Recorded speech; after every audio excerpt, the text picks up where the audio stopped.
Welcome to another captivating episode of Raw Momversations, where fearless moms and experts unite to explore alternative practices. Hey there, I'm Allie. And I'm Melania. Our mission is to empower your one-of-a-kind parenting journey. Join us as we explore unconventional birthing and parenting methods. Get ready for inspiration, authentic stories, and unwavering family love. Together, we're rewriting our rules of parenting one bold step at a time. So without further ado, let's kick off this empowering momversation. Raw Momversations, where fearless motherhood leads the way.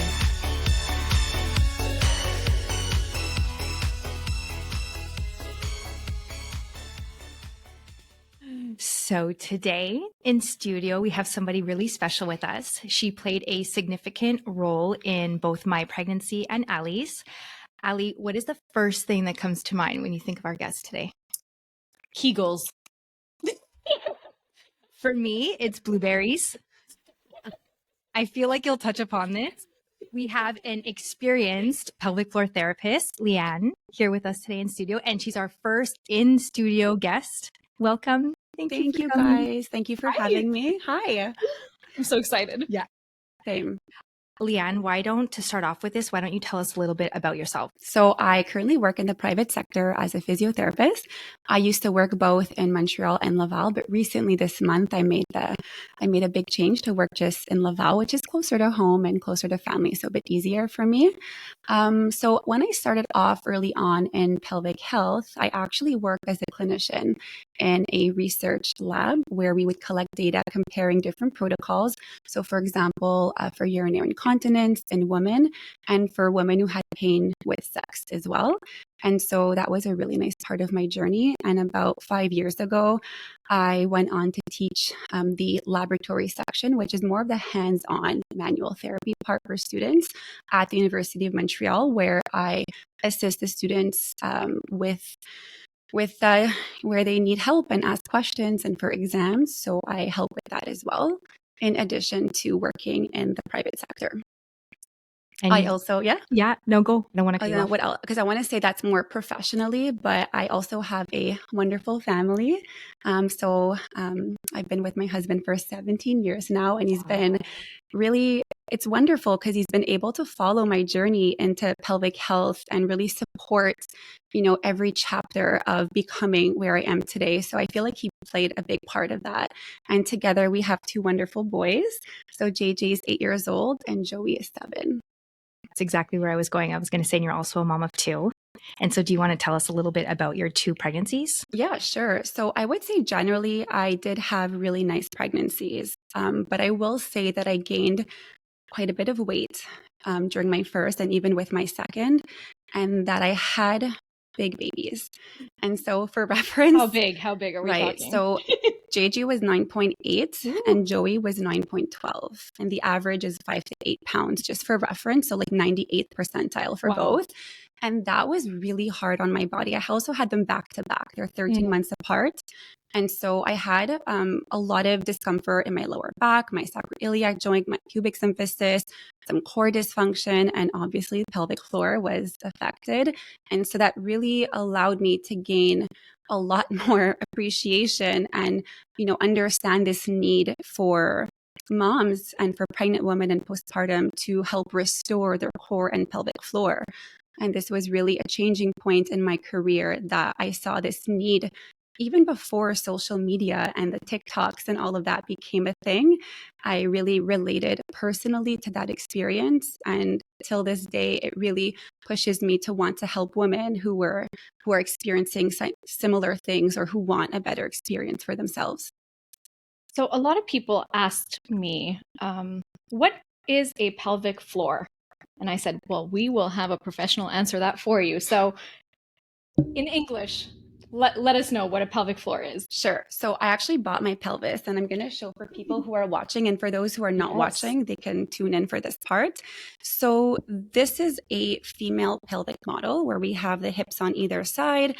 So the pelvic floor is a group of muscles that lay at the base of the pelvis, like the inside of a bowl. So I'll just show you from this angle. You can see they're really at the bottom, and they also lie like a hammock from front to back. So starting off at the pubic bone and attaching back into the coccyx, the tailbone. And they also come on either side laterally into what we call the sit bones. And so it's a group of muscles. There's many different layers, okay? There's this superficial layer, which includes, for example, the anal sphincter and these muscles over here. There's also the middle layer, and then there's the deeper layer and the endopelvic fascia, which is another layer. So there's a lot going on, a lot of different muscles, 14 of them, and they really lie in this area down here.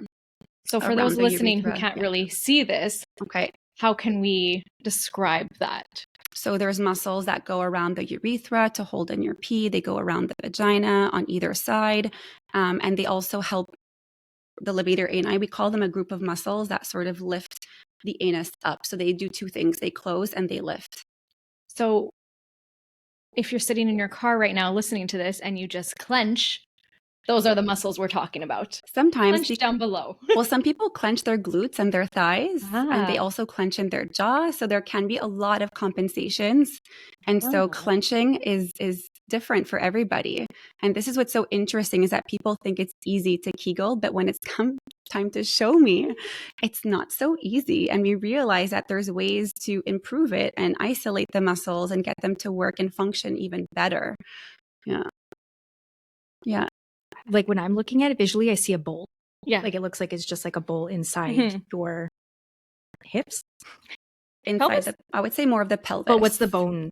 This is the hip. Yeah. Okay. Looks like a bowl sitting inside your hips. Mm-hmm. Right? Yeah. And what is pelvic floor therapy? Mm-hmm. Well, in addition to the last question, I'm going to maybe quickly describe what the pelvic floor does. Okay. And then I can maybe show you why and what we treat. Okay. Yes. Yeah. Is that okay? Yeah. So I'm going to keep it very simple. There's 5 S's when we look at the role and function of the muscles. The first one is for sphincters. So they are important to close the urethral sphincter and the anal sphincter to hold in urine, gas, and stool. But they also have to be able to open and lengthen to allow proper voiding, whether it's urine or your bowels as well. So like no funneling the poop and no urinary retention. So they have to do both. And they also, so the second S is for support. They support the organs inside of the pelvis, such as the bladder, the uterus, and the rectum for men, prostate, and bladder and rectum. The third S is for sexual function. So these muscles play a huge role in blood flow, and they help erect the clitoris in women and the penis in men. And when these muscles are, tight or overactive, that can cause more pain and discomfort with sexual intercourse, even orgasm, and men, like ejaculation, just to say. But they also have to be out, and also with a good quality contraction, when your muscle is strong and endurance, it does bring on better quality orgasms as well and more pleasure. Yeah, so that's a bonus. The fourth S is for stability. So these muscles play an important role, and they work together with the abdominal muscles, the diaphragm, and some muscles in the back called the multifidi. And together they work to support the spine and the pelvis. And the last S, if we want, we can say it works as a sump pump. And this is important for like drainage and lymphatics and stuff like that. Can reduce swelling postpartum, for example. Wow. Okay. So it's a major part of your body. It does a lot. Yeah. Yeah. And I will say that if someone is, either overactive where the muscles are too tight, or they can be underactive where the muscles are too weak and lengthened, it can bring dysfunction, and most often in more than one aspect. So if people are consulting for incontinence and I ask questions, we start to realize that it does affect supporting their organs and perhaps even in intercourse and in stabilizing themselves at the gym, which can bring on some low back pain, for example. So it affects people. And it's so funny because I'm thinking how we were both sent to come see you during pregnancy, but with everything that you're saying, it's almost like you should be somebody that people should just even see on a regular basis. That's a good point. I feel like a lot of people do come when they present with symptoms because in physiotherapy, that's what we do. We treat someone who has pain, who has discomfort, dysfunction. We treat people who have asymmetries, who have tissue change, who have restrictions and sensitivity, right? So we do treat people who present with symptoms, but I like to do a lot of prevention, especially in pregnancy, which we'll discuss in a little bit. So I feel like everyone can definitely benefit from having this information, because if you do integrate the right strategies and you're more aware of your body, you just have better ways of utilizing these muscles like any other muscle in the body. If someone shows you how to do a good glute contraction and you bring that into a squat, it changes the way you feel your squat. So it's very much the same in that aspect with the pelvic floor. I remember when I was in your office and you were looking at my abs, and I remember I had to you could show me that I wasn't holding my I remember it was like more upper and I wasn't doing it down in the abdominal. Yeah. I love that you brought that up.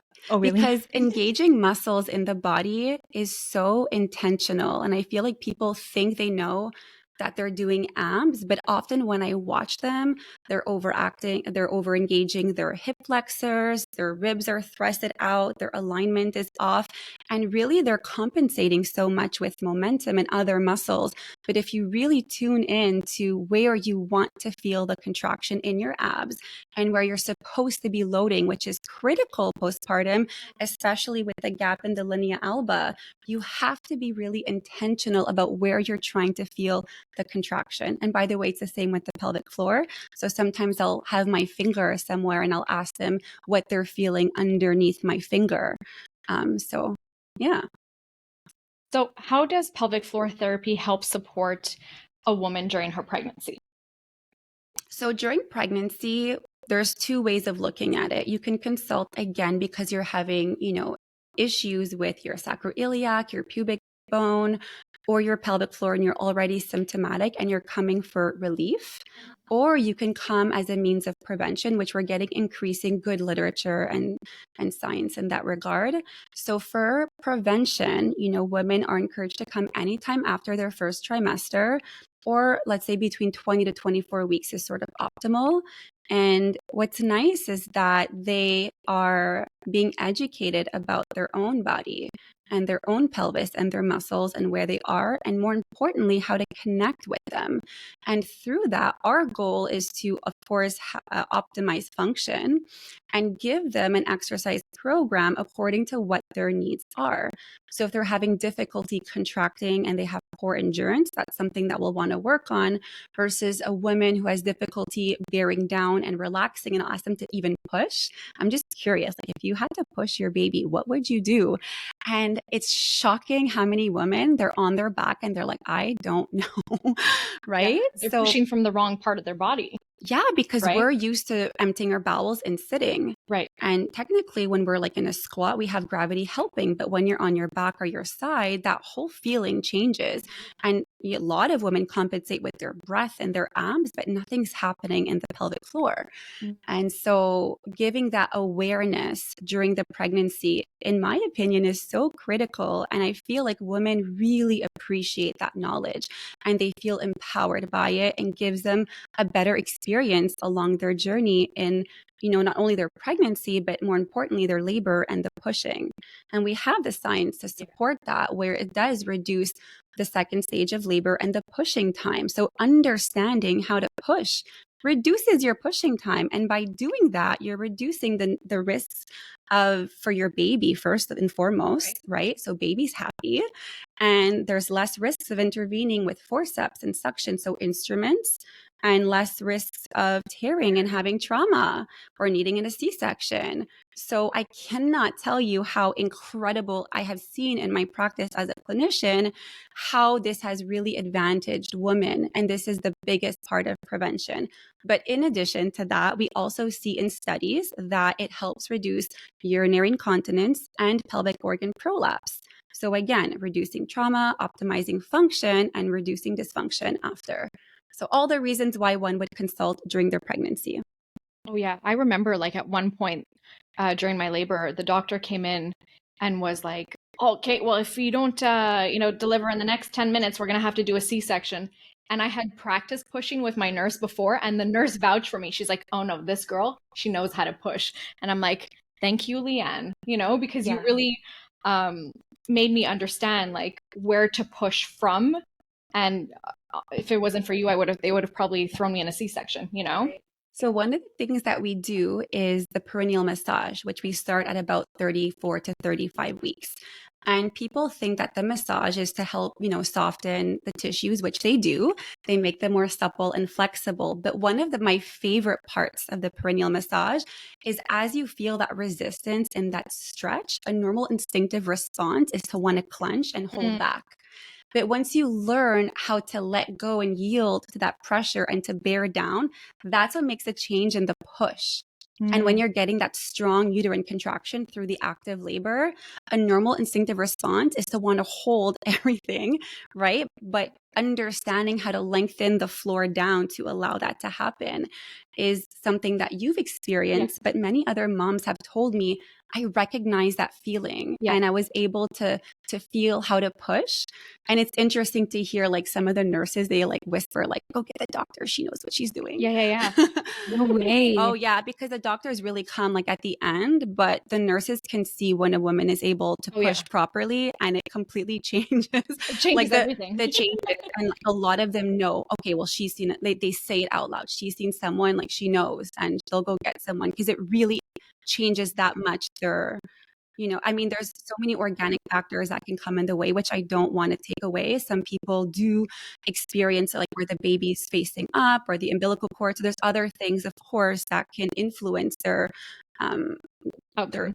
The outcome. But we try to put the odds on our side and really giving them that power to be in the best position and that they really feel what their bodies are doing, even with the epidural, because you've practiced it.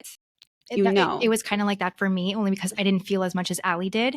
But I think the average of like for pushing for your first child is about an hour and a half. And I only pushed for 20 minutes because of being with you.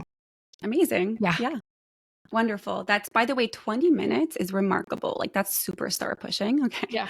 And also you can imagine your pelvic floor in the recovery is so much easier because it suffered way less trauma. The muscles are able to sort of accommodate and then bounce back much easier than if the baby was down there for like 2 or 2.5 hours. You can imagine how much pressure that's putting on the bladder and on the tissues and how that's stressing the surrounding structures as well. Right. And so we were both new to your practice. So how does somebody prepare when they're coming to see you? Because Allie and I didn't realize how intimate it was going to be on the very first appointment. So how does somebody come prepared when they're coming to see you? Right. So we do have a comprehensive medical history, which is really, really important because it gives me a lot of information that can be useful in, what we're addressing. And in addition to that, we definitely do a body screening. So we can look at the hips, the back, and things like that. And then we go and assess the pelvic floor muscles, which we have a lot of limitations from the outside, is the truth. And so I think a lot of women don't expect us to do an internal digital exam. So just to be clear, it's intravaginal and or intrarectal. And we do an internal exam to assess the muscles. So yeah. Yeah, we weren't prepared for that. No. So I'm glad our listeners will know what to expect when they come see you. Yeah. And what is it that you're assessing? Oh, great. I'm looking at, so when I look at the muscles, I'm checking for, the quality of the contraction, the strength, endurance, the coordination, the ability for the muscle to be able to relax, and just the range of movement like any other muscle in the body. I feel like when it comes to pelvic floor, people forget that we are physiotherapists and we address the musculoskeletal system, including bones, joints, tendons, ligaments, and muscles in the very same way that we do in the pelvic floor. It's just more intimate as a setting, but we're really looking for, and we treat it the exact same way. It's no different. It's just more internal, which is why it's not included in the regular sort of curriculum as a physiotherapist. It's an add-on. So graduates in physiotherapy are not trained in pelvic floor physiotherapy. You have to take these additional courses because of the nature of intimacy, right? And so just to let people know, for those who have been to a physio clinic, you're typically like separated by a little curtain or, with other patients in the room. But just so everyone knows, this is in a closed setting, very private. Exactly. We try and get you to be as comfortable as possible. And we are very thorough in explaining what the intention is, especially with my male patients, even more than women, and really giving them a clear explanation on what we will be checking, why, and what we want sort of out of that and what to expect in the intervention as well. Yeah. And I mean, it's an intimate setting. I don't even know if that's the right word, but it's like a close encounter. And so just what is it like for you in general? Because I'm sure people come on and they're like, oh my God, she's in there and she's testing. It's so funny you say that. I feel like women will often be like, oh my God, I didn't shave, don't look. Yeah. And I'm like, I wouldn't have even known because I'm not checking for that. It's Right. so, for me, it's like addressing an ankle or like a shoulder. I map the body. It's weird to say, but when I'm doing a digital exam, I envision the map and I really am tuned into which muscle I'm on and what I'm assessing. So all of that other stuff, I'm not paying attention. Although I do look at the tissues in the very beginning, kind of like a dentist who's going to go to work in the mouth. They're going to check if the gums are like not bleeding and super swollen. So I always do a general vulvar exam just to ensure that there's like no tissue changes and things like that. And then I go ahead and check the muscle. Yeah. So I don't know. I feel like this practice for me is so gratifying because I see how much it can impact the quality of life of women. I am so over the other stuff. Like I'm so normal with it. To me, it feels so normal that it's like treating any other part of the body. That what I get back from it, it like trumps any awkwardness for me. And I have to say, like women are they come prepared, like, yeah, but even if they're not, I wouldn't know. I wouldn't. The ladies, come as you are. I'm checking other things. Yeah. So we talked a lot about prevention, but what about after giving birth? How soon should someone come and see you? It depends what they're coming for. If someone has tremendous pain and they have, for example, an open birth pattern, which is when the bones are more open, they can come before if they want, like 3 to 4 weeks, and we can do some external techniques. Or another common cause is pubic bone pain or like, low back pain, things like that. But if they're coming generally just to check the pelvic floor, it does require about 6 weeks. So for the tissues to really heal and the scarring as well. And this is the same for having sexual intercourse and going to see the gynecologist. So it's about a 6-week mark.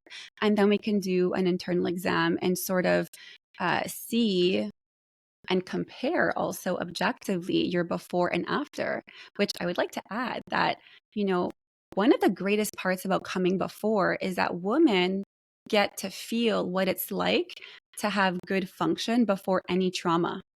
Right. And having like knowing what your muscle is capable of and practicing it gives you that ability to sort of compare and say, I don't feel so strong, or I'm not feeling it the same way. So you have that baseline and I do objectively as well. So I can say, let's restore the muscles and sort of get back to where we were before. And that's a really great advantage that I love about seeing women before and not after.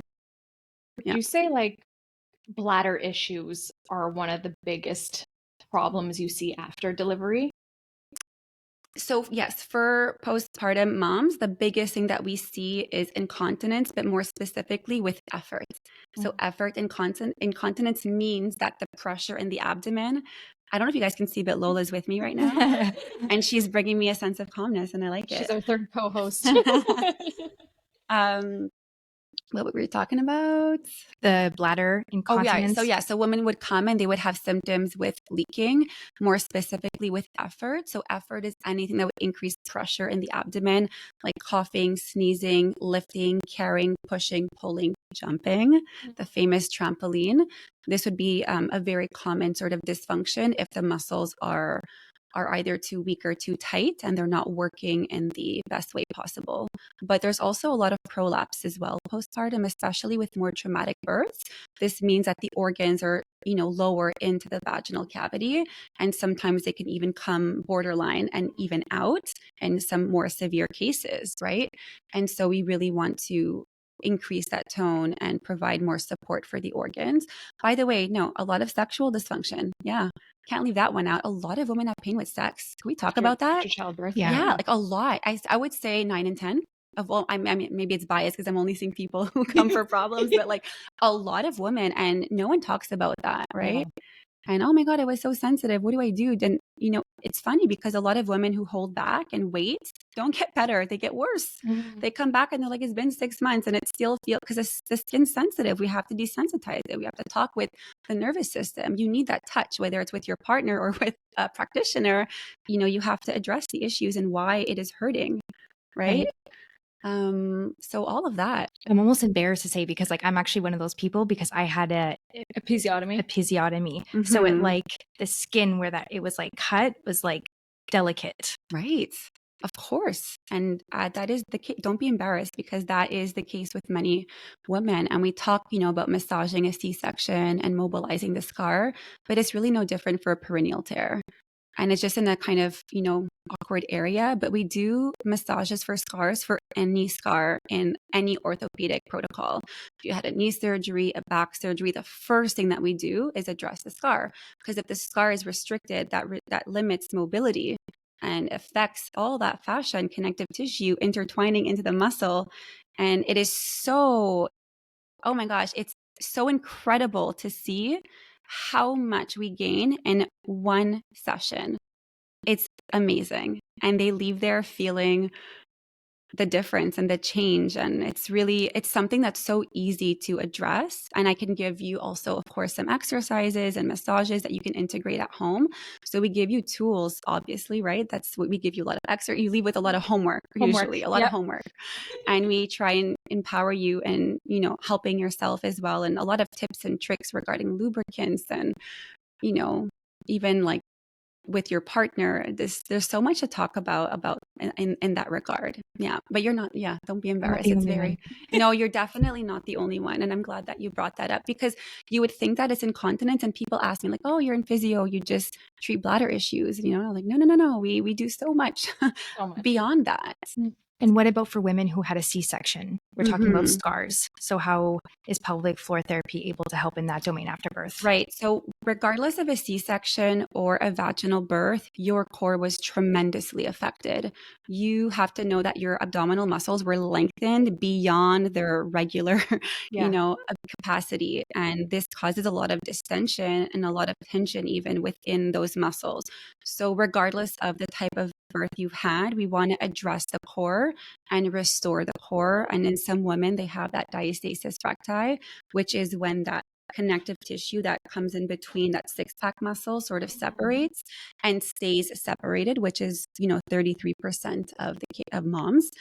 And so we definitely give you some exercises that are very, again, intentional in trying to close those muscles and tissues. Now, for the scar, manual therapy goes such a long way. And early on, you can really mobilize a scar at any point. But when the scar is immature and it's still in these early stages of healing, we can get a lot more progress quickly. Whereas when the scar is mature, it might take longer to reach, but we can also, we can always get changes. So it's never too late, by the way, to work anything. And we ensure that there's good mobility, because remember that a C-section is deep. It's not just surface. There are many, many layers. It's going through like past the fascia, the skin, the muscle, and then into the organ and into the uterus, right? And so there's a lot that can tether in deeper in the abs. And I often get asked about like that pooch, you know, that hangs over the C-section. And it's a trick question, because if someone lost a lot of weight and has more tissue laxity, part of it could just be aesthetic, and that we can't really address that part. But certainly if there are some adhesions and something kind of tethering in, we can totally do a lot of work, different work, you know, skin rolling, cupping, just myofascial release, muscular stuff. So there's a lot of tools that we have in our toolbox. If someone's listening to this right now, had a C-section 2 years ago, had no idea that they could come and do this, they could still come and see you now at this point? If it's bothering them and it gets in the way, sure. If they feel fine and it looks fine and it doesn't bother them, they don't need to come. It's more like if they're feeling bothered, if it's sensitive, if it's pulling, if they're not engaging their core in the same way because of the C-section, right? Sometimes the muscles need help when there's trauma, they get inhibited and they lose a sense of sensation or ability to contract. So that could be something that they want to address. Yeah. So we talked a lot about different issues during pregnancy, issues you can encounter during your labor. How does a mama know that something is off and it's crucial to come and see you? Right. So they can come postpartum, right, just to restore their core and their pelvic floor. But if they don't come and there is something sort of underlining that needs to be addressed, if it's a prolapse, they might feel some heaviness or like a presence or a bulge, for example, in the vaginal area, even like at the end of the day when they're more tired or with increased physical activity, or even in physical activity. Moms want to go back to hiking or running or a particular sport that is maybe more demanding or CrossFit, that might be something that they want to address and ensure that they are integrating, the right strategies that are safe for where they're at postpartum, whether it be early on or after. So just to be clear, for activities, you can start doing low impact and sort of gentle movement at the 6-week mark, which women often think that because they got the green light, they can go crazy and sort of go back to what they were doing before, which is absolutely not the case, right? You want to give your body a chance to restore, not just pelvic floor wise, but like hormonally and the uterus like shrinking and the organs finding their way back. There's so much more that you need to be mindful of when going postpartum. And so we can give them a little bit better direction in that regard. Other symptoms that we had mentioned would be, for example, bladder leakage or someone who has a lot of urgency and frequency of urination as well. We talked something to look for. Yeah, like if you're always looking for the toilet or you have that overactive bladder that you had even before, that could be another reason for consulting. And then, of course, pain with sex is like a no-go. So definitely if you have that, come. And I would say, yeah, we pretty much covered everything. I think that would be more obvious, but there's always other things that I guess can impact. So, other than just the pelvic floor muscles, there's a lot of muscles that attach into the pelvis. There's the glutes, the hamstrings, the abdominal muscles, the adductors, and the inner thighs. So these can also influence the role and the function in the pelvis. So that's something that we can treat. Like if someone has a lot of tightness in their groin because of compensations and how they walked when they were pregnant. Right. So sometimes when we're pregnant, not sometimes, I mean all the time, your center of gravity changes. The weight is pulling you in a different direction. So what do? We open our feet, we put them a little further apart. We tend to waddle. Are you waddling yet, Ali? No, not waddling. No, Not there's yet. a little bit more of a waddle, and that really inhibits like the glutes. So a lot of mummies have that flat butt, right, or like the heart-shaped butt at the end, and that really changes how the muscles need to adapt. And so we can also address that. Trying to think, am I leaving anything It out? kind of reminds me of Anne-Marie when she says, "Oh, I'm pregnant. It hurts. I'm supposed to be in pain. I'm just pregnant." It's kind of women after birth are telling themselves, "Oh, well, I just gave birth. Everything shifted. It's normal to feel like this." But you can actually see a pelvic floor therapist, and you can help, I guess, restore and regenerate to your body back to what it was, because you shouldn't be having pain during sex, right? In the early 3 months, I think that you can be more forgiving. And if you Yes. have symptoms, that's totally fine. Your body went through a lot. But if the symptoms persist beyond the 3-month mark, you can, say there is something that I need to address. And just for urinary incontinence, as an example, if the symptoms persist beyond 3 months, there's a 95% chance that they will not go away on their own. Yeah, there is something happening. So I think I mentioned this a few times, but I think it's so important to know that we treat muscles that are either overactive or underactive. So either too tight and stiff and they're not able to contract fully and they're limited in movement and they're lacking suppleness and flexibility, or muscles that are more lengthened and are lacking tone and support. And so if the muscles are stiff, for example, then we have to do more manual work, right? And we have to sort of address that more manually.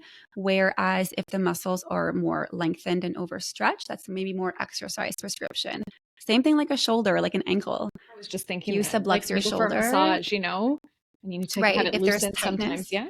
Right. If there's tightness in a joint, you have a frozen shoulder, you got to really mobilize the articulation. You have to get it moving. But if you had subluxation, you got to reinforce and you got to add some exercises to strengthen. So that's something that we do. And so there is like maybe the assumption that once you've given birth, that you've developed a what's the word we're using? Loose vagina. That's everyone's fear, right? Yeah. And a lot of women think that they have a loose vagina and they're like even scared to do their perineal massage because they're like, I don't want to get a loose vagina. So, and I'm so happy that you asked me that because when a muscle is functional and it's working and you don't suffer trauma, that's when your vagina works properly. If you tear because you're scared to get a loose vagina, that will give you more dysfunction and more symptoms, right? And a lot of women are told to do their Kegels and to reinforce. But what's important to highlight is that the genital system and the reproductive system is one that we are always wanting to protect. And if there's any pain there, given the scar or given the level of trauma, and even like emotionally, we want to protect that. Our brain is protecting that area. And so what we often see, and this is not talked about often enough, and I'm hoping women are listening to this part, is that the muscles often get really restricted and tight. And in this case, Kegels are absolutely not the answer. In fact, it might be the opposite. It might be having to stretch and lengthen and relax, and that will give them in return better function. So even leaking, we think that leaking is because the muscles are too loose. But what if the muscles are too tight? And they're not able to contract and they don't have range. It's as if I'm saying, go to the gym and do biceps, but your bicep curl is limited in 30 degrees of movement.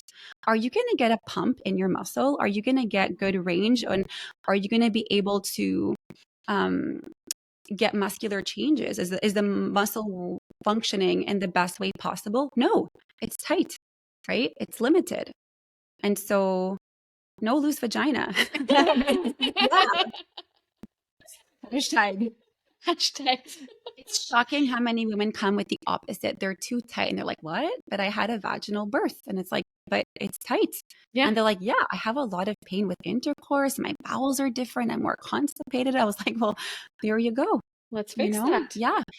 Well, you've shed so much light on pelvic floor therapy for pregnant women and postpartum. And you were saying that that's like 25% of your clientele. Right. Yeah. Oh my gosh. So people assume that my practice is just pre and postnatal, and it's definitely not. It's a small fraction of what different things that I treat. And so I definitely treat both male and female, just to be clear. And I treat a lot of pain. And the pain could be nerve related, joint related, muscular related. Yes, it often does affect the genitalia because that's the nature of where I work. So just an example, if a nerve is being compromised, someone might get a manifestation along the distribution of that nerve. So if a nerve coming through the abdomen is being compromised, right?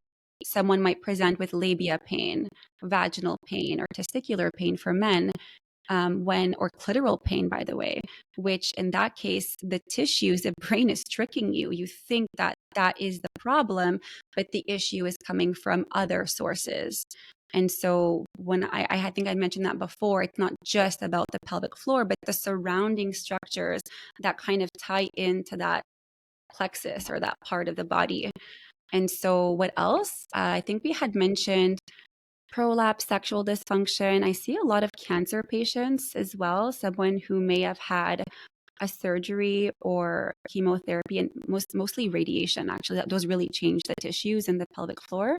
So just to give you some examples, like a hysterectomy, vulvar issues, bladder. I've seen bladder cancer, penis cancer, anal cancer, a lot of prostate cancer. So all the cancers within the pelvic area would be something that you can, consult for after to, again, restore movement, restore function.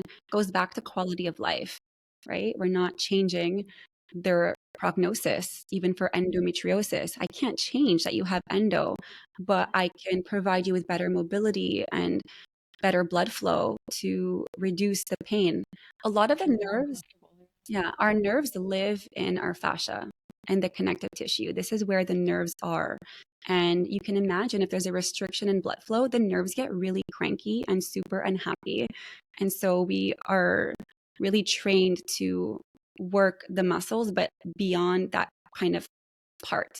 If someone presents with a back issue and that's where it's coming from, I'll refer them. That's a bit out of my scope of practice. When it comes to upper back or even lower back, if it's mobilization of the spine, someone else can do that. But if it's pertaining to areas that connect to the pelvis, then yes. Truly your specialty. Yeah. Yeah. Amazing. So Liane, you had an activity you wanted us to do? So Melania, I'm going to have you blow in this balloon. So yeah, I'm going to, here.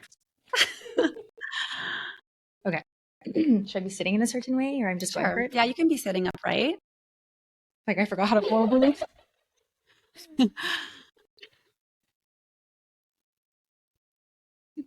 Keep going. Yeah. So I want to ask you, you can take a break. Wait. I want to ask you, what is your pelvic floor doing as you blow into the balloon? Pay attention.